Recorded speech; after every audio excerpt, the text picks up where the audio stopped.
The Galactic Council chambers hummed with nervous energy as Ambassador Zarkonian reviewed the intelligence reports for the third time.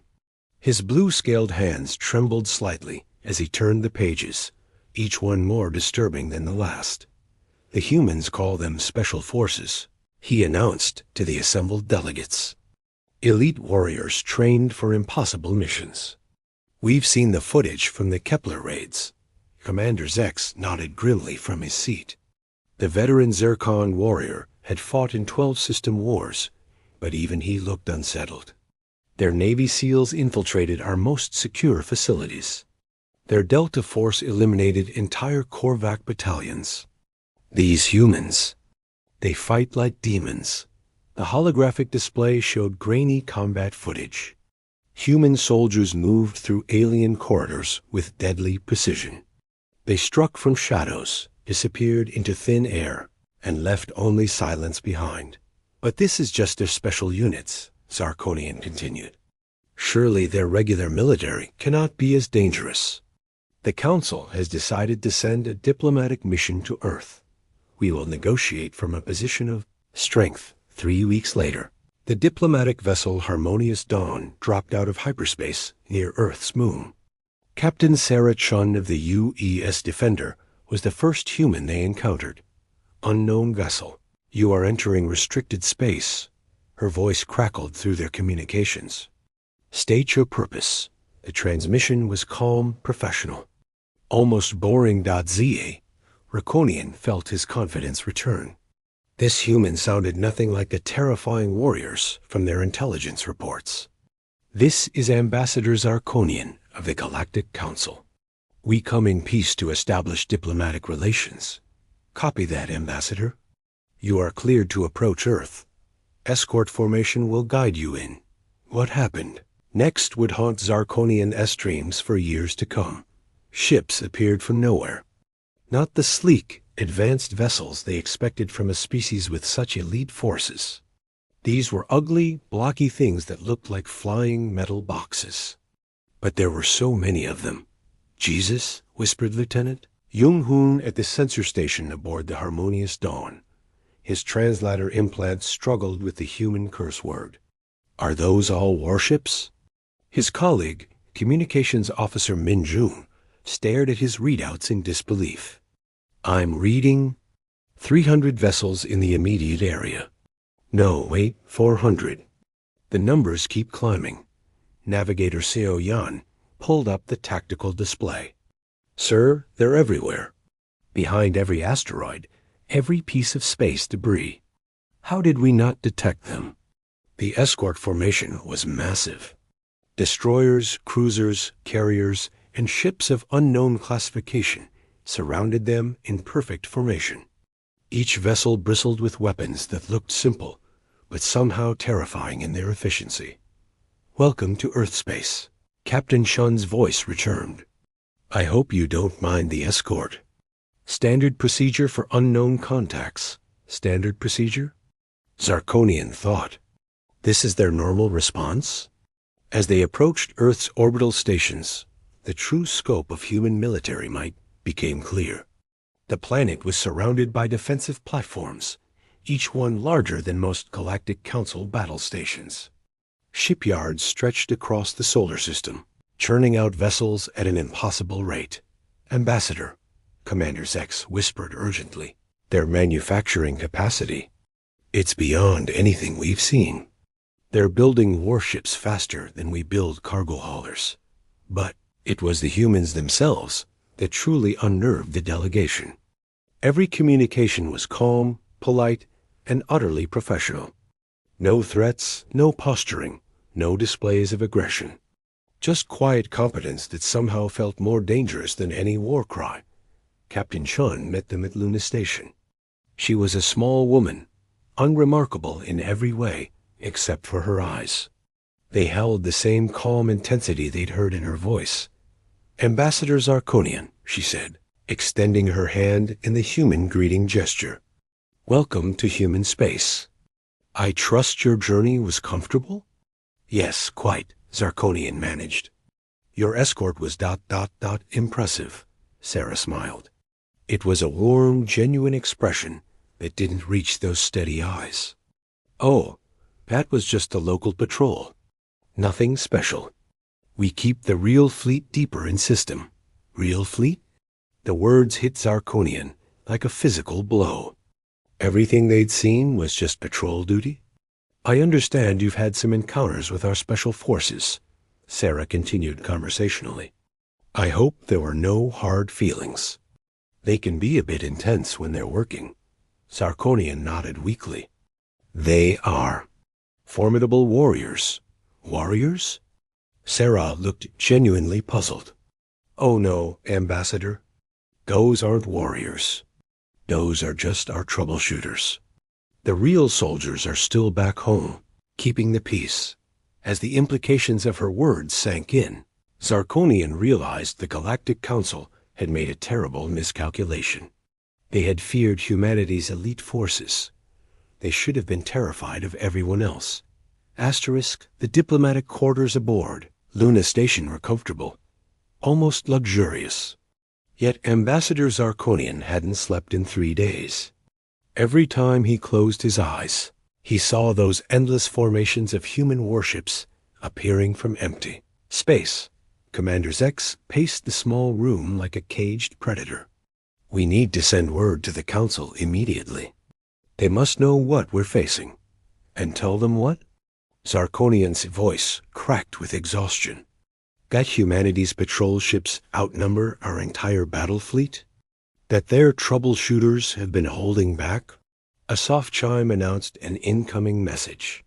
Captain Shun's face appeared on the holographic display, still wearing that unsettling smile. "Good morning, Ambassador. I hope you rested well. We've arranged a small tour for you today. Nothing too exciting, just a visit to one of our training facilities." An hour later, they found themselves aboard a transport shuttle piloted by Sergeant Min-Jun, a young human who looked barely old enough to vote. Yet he handled the complex spacecraft with casual expertise that would have impressed veteran Galactic Council pilots. "First time seeing our regular forces?" Min-Jun asked conversationally. "Should be fun. Today's just basic training exercises." The facility sprawled across an entire continent of Luna's far side. Zarkonian's translator struggled with the human designation. Fort Armstrong Basic Training Complex. What they witnessed there defied everything the Galactic Council believed about warfare. Thousands of humans moved in perfect coordination across the training grounds. Not the handful of elite specialists they'd expected, but endless waves of soldiers who moved with mechanical precision. They weren't superhuman, like the special forces. They were something worse. They were ordinary. "Those are our new recruits," explained the Colonel Jung-hoon as he guided the tour. 18 weeks of basic training, and they get assigned to their units. 18 weeks. The Galactic Council's elite shock troops trained for 3 years. On the firing ranges, humans barely out of adolescence put rounds through targets at distances that would challenge veteran marksmen from any other species. Their weapons were simple, reliable designs that looked more like tools than advanced military hardware. Impressive accuracy. Commander Zex observed reluctantly. "This is just qualification day," Colonel Jung-hoon replied. "They need to hit 80% of targets to pass. Most score above 90. 80% to pass?" Zarkonian felt dizzy. Galactic Council soldiers considered 60% acceptable for combat operations. The tactical exercises were even more disturbing. Human recruits solved complex battle scenarios with frightening efficiency. They didn't just follow orders, they anticipated them. When communications failed, they continued operating as if guided by some collective mind. How do they coordinate so effectively? Zarkonian asked. "Standard small unit tactics," the colonel replied. "Every soldier learns to think independently while maintaining unit cohesion." Basic stuff, really. But it was the logistics that truly terrified the delegation. Behind every training exercise was an infrastructure so vast it made their heads spin. Ammunition factories that never stopped running. transport networks that could move entire armies across star systems, supply chains that stretch from Earth's core worlds to the furthest human colonies. We have 47 facilities like this just in the Sol system, Colonel Jung-hoon mentioned casually. Each one graduates about 50,000 soldiers per cycle. Commander Zex did the math and felt his blood turn to ice. The humans were producing more soldiers in a month than most council species had in their entire military. That evening, Captain Shun joined them for dinner. She seemed genuinely curious about their reactions to the day's tour. "I noticed you looked surprised by our training standards," she said, cutting into her meal with precise movements. "Is military service different in council space?"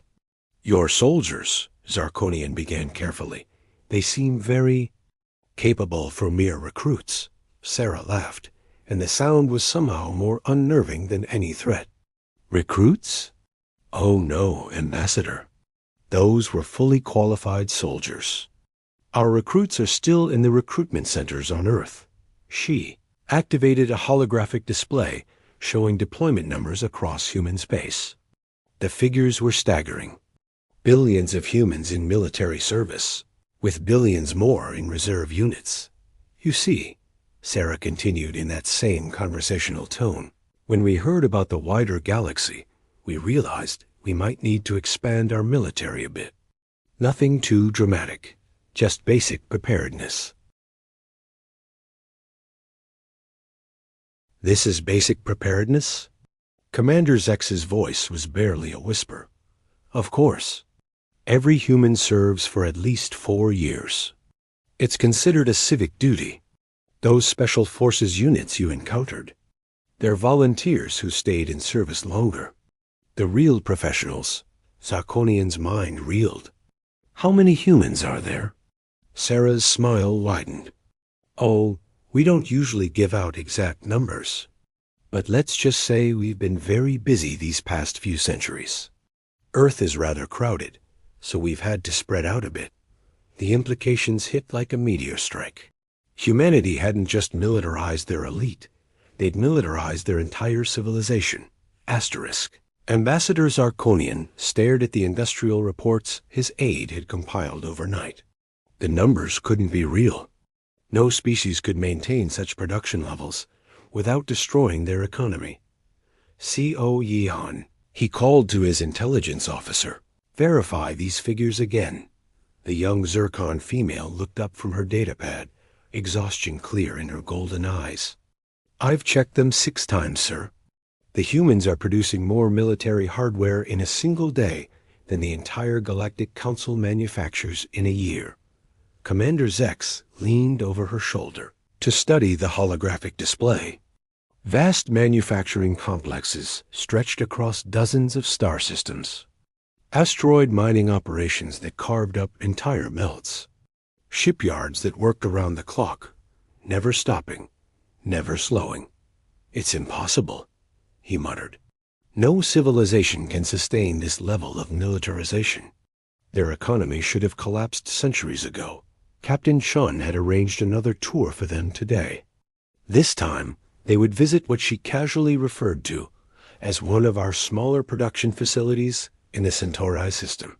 The journey took them past convoys of cargo ships that stretched beyond the horizon. Each vessel carried enough military supplies to equip several council armies.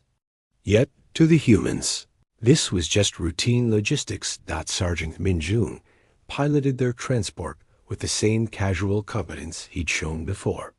"Beautiful sight, isn't it?" he said, gesturing toward the cargo fleet. "My sister works on one of those haulers. She's delivering supplies to the Outer Rim colonies." "Supplies for what?" Zarkonian asked weakly. "Oh, you know, the usual stuff. Food, medicine, ammunition, spare parts for the defense platforms. Normal colony support." "Normal colony support includes ammunition deliveries?" The thought made Zarkonian's head pound.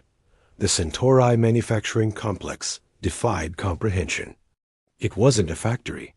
It was an entire artificial world dedicated to production. Automated systems worked with perfect efficiency, guided by human supervisors who seemed to view the massive operation as routine. Director Seo Yeon Kim met them at the main administrative center. She was a middle-aged woman with graying hair and the same unsettling competence every human seemed to possess. "Welcome to Centauri 3, she said warmly. "We're quite proud of our little operation here. We specialize in small arms and basic electronics." The tour began in the small arms division. Zirconian watched in growing horror as millions of weapons rolled off production lines that never stopped. The quality was frightening. Each rifle was manufactured to tolerances that most species reserve for scientific instruments. "We produce about 2 million units per day," Director Kim mentioned casually. "Nothing too impressive, but it keeps our quotas manageable. 2 million weapons per day from one facility." That they considered a manageable quota. The electronics division was even worse. Advanced targeting systems, communication arrays, and sensor packages poured from the assembly lines in an endless stream. Each component was tested, packaged, and shipped with mechanical precision. "The military keeps us busy," Director Kim explained. "Every soldier needs proper equipment, after all. We can't have our people going into harm's way with substandard gear." Commander Zex studied the shipping manifests displayed on a nearby screen. "These delivery schedules. You're supplying equipment to hundreds of different units simultaneously." "Oh yes," the director nodded. "We service about 3,000 active regiments from this facility alone, plus reserves, training units, and colonial defense forces." 3,000 regiments? Zirconian felt the room spinning. A single human production facility was supplying more military units than existed in the entire Galactic Council. The worst revelation came during lunch. Director Kim casually mentioned that Centauri 3 was considered a medium-scale operation by human standards. "If you really want to see something impressive," she said between bites of her sandwich, "you should visit the heavy manufacturing centers in the Vega system. They produce the big stuff: battleships, orbital platforms, planetary defense grids. How many facilities like this do humans operate?" Seo Yeon asked quietly. Director Kim paused to consider. "In this sector? Maybe 40 or 50. Galaxy-wide? I honestly don't know. The logistics cores would have those numbers. But it's not really my department." The conversation was interrupted by an odd announcement over the facility's communication system. A cheerful human voice reported that they had just completed their monthly production quota, 3 days ahead of schedule. "Wonderful." Director Kim beamed. "That means we can start next month's orders early. Efficiency is so important in wartime." "Wartime?" Zirconian's voice cracked. "But there is no war." Director Kim's expression grew confused. "Oh, but there's always preparation for war, Ambassador. Peace is wonderful, but it requires constant vigilance. That's why we maintain readiness." As they returned to their transport, Commander Zex pulled Zirconian aside. "We have to warn the Council," he whispered urgently. "This isn't a military. It's a war machine that encompasses their entire civilization." Zirconian nodded grimly. The humans hadn't just prepared for war. They had made war preparation their way of life, and they called it peace. The emergency session of the Galactic Council convened in absolute secrecy. Representatives from 47 species gathered in the Great Chamber on Nexus Prime, their faces grim as Ambassador Zirconian delivered his report. "Honored delegates," Zirconian began, his voice echoing in the vast hall. "What we discovered about humanity changes everything we thought we knew about warfare." The holographic displays showed footage from their visit. Endless production lines, countless ships, millions of soldiers training with casual precision. The numbers made seasoned military commanders shift uncomfortably in their seats. Counselor Vectar of the Vorinian Empire was the first to speak. His insectoid features clicked with agitation. These figures cannot be accurate. No species militarizes their entire population without economic collapse. That's what we thought. Commander Zex replied grimly. But their economy isn't collapsing. It's thriving. Military production drives their entire civilization. They've turned war preparation into an art form. General Mordock of the hegemony leaned forward, his scaled hands gripping the podium. You're telling us that their special forces, the units that have been terrorizing our border worlds, are not even their real military? Correct, Zarkonian confirmed. Those are volunteers who chose extended service. The bulk of their forces are ordinary citizens, completing mandatory service terms. A ripple of unease passed through the chamber. Species that had dominated their sectors for millennia suddenly felt very small. Counselor Valtara of the Trade Federation brought up the economic reports. According to your data, humans have more active shipyards than the rest of the galaxy combined. How is this possible? They automate everything, CO Yan answered from her position at the intelligence station. Every human learns technical skills during their military service. When they return to civilian life, they apply those skills to support the war machine. It's a cycle that feeds itself. The Altarian delegate, Jung Sin, raised a tentacle to speak. What about their intentions? Surely they must harbor aggressive designs if they maintain such forces. Zarkonian-'s expression darkened. That's the most terrifying part. They genuinely believe they're peaceful. They call it defensive preparedness. In their minds, having the ability to destroy entire star systems prevents the need to actually do it. High Chancellor Zirian, the most senior member of the Council, spoke for the first time. His ancient voice carried the weight of centuries. What do you recommend, Ambassador? The chamber fell silent. Every delegate understood that the next few minutes would determine the fate of galactic civilization. We have 3 options, Zarkonian said slowly. First, we could attempt to militarize our own populations to match human capabilities. General Mordic snorted with bitter laughter. Impossible. Even if we started today, it would take centuries to approach their current levels. And they're still expanding. Second, Zarkonian continued, we could form a coalition to contain humanity before they grow stronger. Counselor Vectar's mandibles clicked nervously. With what forces? Our combined fleets are outnumbered 10-1 by their patrol vessels alone. A military confrontation would be suicide. Asterisk. Which brings us to the third option, Zarkonian concluded. Complete diplomatic surrender.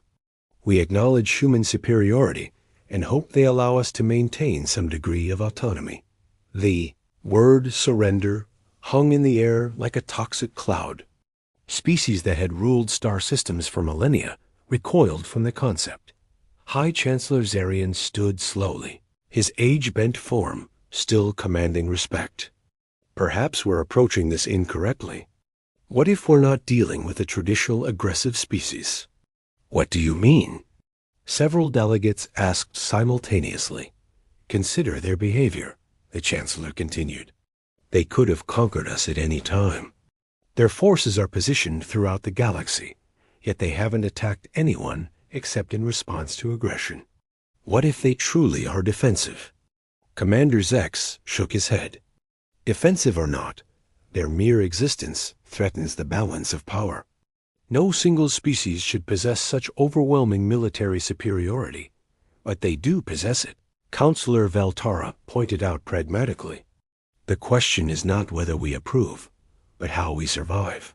The debate continued for hours. Some delegates argued for appeasement, others for desperate resistance. A few suggested attempting to ally with humanity against external threats. Finally, High Chancellor Zirian called for order. We will vote. All in favor of opening formal diplomatic relations with humanity, essentially acknowledging their dominance. Raise your appendages. One by one, tentacles, claws, and manipulator arms rose throughout the chamber. The vote was not unanimous, but it was decisive. As the session concluded, Zarkonian felt the weight of history settling on his shoulders. The age of the Galactic Council was ending.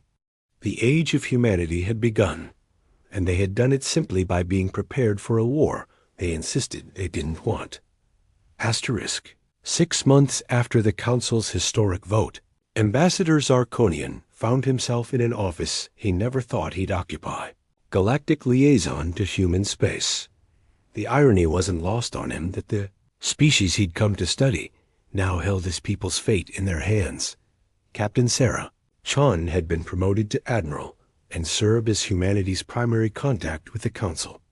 She sat across from him now in the same comfortable manner she'd maintained since their first meeting, sipping coffee and reviewing diplomatic agreements as if reshaping galactic civilization was routine paperwork. "The trade protocols are working well," she said, highlighting sections of the treaty with practiced efficiency.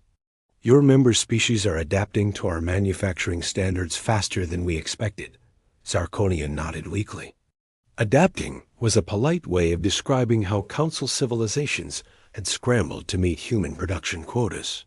Species that had once competed for resources now worked together desperately, trying to remain relevant in a galaxy where humanity produced more in a week than they managed in years. "There is one matter of concern," he ventured carefully. "The hegemony has been questioning why humans maintain such large military forces during peacetime." Admiral Chon's expression didn't change, but Zarkonian had learned to read the subtle signs. The slight pause before she spoke meant she was choosing her words very carefully. "General, Mordak is concerned about our readiness levels. He believes. That is, some delegates worry that such massive military capabilities might indicate aggressive intentions." Sarah set down her coffee cup with deliberate precision. "Ambassador, may I share something with you? Something that might help the Council understand our perspective?" Zarkonian leaned forward. Any insight into human thinking was precious intelligence now. "When we first learned about the galaxy beyond our system, we were excited," Sarah continued. "The prospect of meeting other civilizations, sharing knowledge, building peaceful relationships. It was everything we dreamed of. But Zarkonian sensed there was more. But our military advisors ran the numbers. They calculated fleet strengths, manufacturing capacities, population distributions across known space. Do you know what they concluded?" Zarkonian shook his head. "That any serious interstellar conflict would be won by the species with the largest industrial base and the most disciplined population. Wars between star systems aren't about individual heroics or superior tactics. They're about who can build and maintain the most ships, supply the most soldiers, and keep fighting the longest." The truth settled over Zarkonian like cold space. "So you prepared for the worst-case scenario?" "Exactly. We looked at galactic history, the wars, the conquests, the extinctions. We decided that if humanity was going to survive contact with interstellar civilization, we needed to be the species that no one could afford to fight. Mission accomplished." Zarkonian muttered. Sarah smiled that same warm, terrifying smile. "The beautiful irony is that by becoming too powerful to fight, we've actually achieved peace. The Galactic Council hasn't had a single military conflict since formal contact was established." It was true. Border disputes that had simmered for centuries were now resolved through human mediation. Trade wars had been replaced by cooperative agreements, overseen by human administrators. The galaxy was more peaceful than it had been in recorded history. "But you are still expanding your military," Zarkonian pointed out. "Of course. Peace only lasts as long as everyone believes fighting would be too costly. The moment we appear weak, old rivalries will resurface. Species will test boundaries. Conflicts will reignite." Admiral Chun activated a holographic display showing human expansion into unexplored sectors. New colonies, new shipyards, new training facilities spreading across the galaxy's edge. "Besides," she continued casually, We have no idea what's out there beyond explored space. There might be threats that make the old council conflicts look like children playing with toys. The thought sent chills down Zarkonian's spine. If humans considered unknown threats serious enough to warrant their current military buildup, what horrors might be lurking in unexplored space? The council members who accept our protection will prosper, Sarah said firmly. Those who cooperate with human leadership will find themselves safer and wealthier than ever before. But those who resist or plot against galactic stability, ... She didn't need to finish the sentence. Everyone knew what had happened to the Kavari separatists when they'd attempted to raid human shipping lanes. Their entire fleet had simply ... disappeared. No wreckage, no survivors, no trace they had ever existed. As Zarkonian prepared to leave, Admiral Chun walked into the door. "You know," she said thoughtfully, "your people keep calling us militaristic. But we prefer to think of ourselves as very, very good at keeping the peace." Standing at the observation deck later, watching endless formations of human ships patrol the space lanes, Zarkonian finally understood the truth. Humanity hadn't conquered the galaxy through war. They had conquered it through the promise of peace, backed by the absolute certainty that any alternative would be far worse. The humans had won before the first shot was ever fired. The end.